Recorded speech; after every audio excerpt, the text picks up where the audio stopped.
खेतों को बहुत ही अच्छे से देखभाल करती हैं। कुछ दिन बाद अंडों का खेत लहरने लगती है।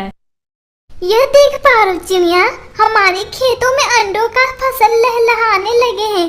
अब अंडे बेचकर हमारे बहुत कमाई होगी। आज मम्मा पिताजी जिंदा होते तो बहुत खुश होते। हाँ दीदी, आपने सही कहा। मुझे मम्मा पिताजी बहुत याद आ रहे हैं दीदी। मत रो बहन, मम्मा पिताजी जहाँ भी होंगे उनका आशीर्वाद हमारे साथ है। मत रो बहन। अंडा हो जाने के बाद टोनी चिड़िया और पारो चिड़िया इकट्ठा करते हैं और उन्हें बाजार में जाकर बेच देते हैं। ये देख पारो बहन, हमें बहुत पैसे मिले हैं। इस पैसे से हम अपने लिए सारा सामान खरीदेंगे। फिर दोनों बहनों मिलकर सारा सामान खरीदते हैं और खुशी खुशी से घर लौटते हैं।